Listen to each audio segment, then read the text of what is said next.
Hello, this is the Singapore Thread of Federated Marine Spatial Data Infrastructure Pilot 2023, supported by WHU University. This video shows the support solution provided.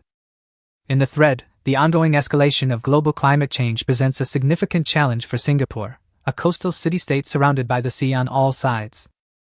Greenhouse gas emissions are causing global warming and sea level rise at an accelerated pace. Frequent extreme weather events, such as hurricanes and storms, further intensify the risk of coastal erosion. To address these challenges, we will integrate terrestrial data from SLA and marine data from MPA, eliminating discrepancies between them. We have also developed a demonstrator for analyzing sea level rise data, building predictive models, and visualizing potential coastal inundation scenarios. Our research focuses specifically on a coastal area in the southeast of Singapore, as depicted in the figure below. In the integration of bathymetry data with terrestrial data, we first transform the pixel values to ensure compatibility. Then, we carefully identify the overlapping areas and proceed to resample them for consistent resolution. After that, we align the bathymetry data with the reference plane of the terrestrial data. Finally, we generate a final image output that effectively showcases the fused results of both datasets. To tackle the intricate challenges posed by various data sources, we leverage GeoCube technology developed by the WHU University. This technology enables us to expand DataCube by incorporating data from various sources, both vectors and raster data, with the goal of seamlessly integrating 3D and 4D data.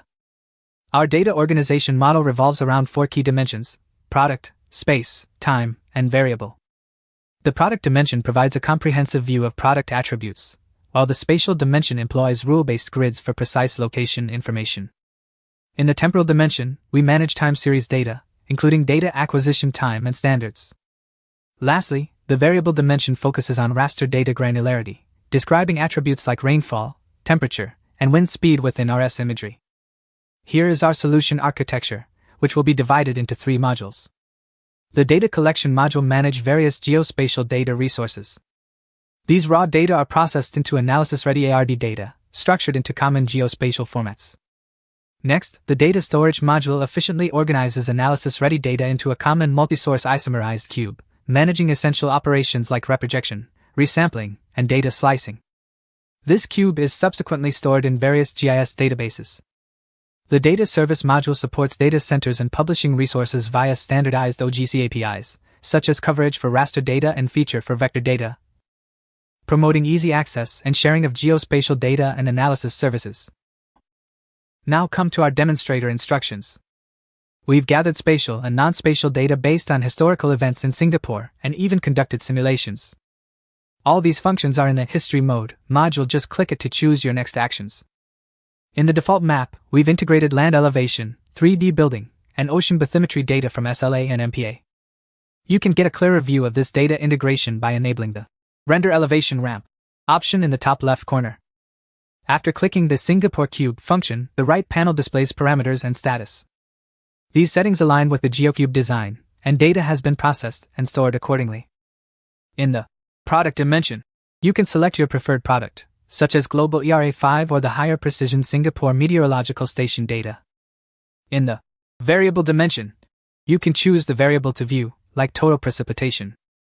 The extent dimension can use default global settings, ensuring coverage of your study area, with a recommendation of selecting extent level between 10 and 13 for the smaller study area.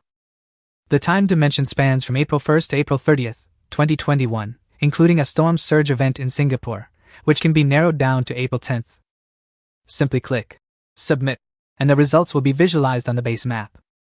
Lastly, the last slider controls time, allowing you to view specific time results, and the second to last slider helps you select tiles for visualization if focusing on specific areas.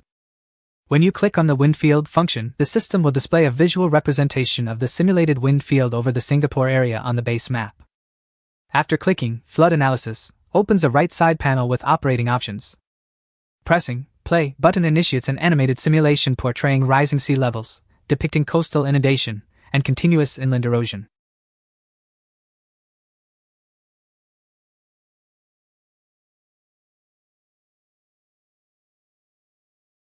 In summary, in this project we used OGC standard APIs like coverages and features.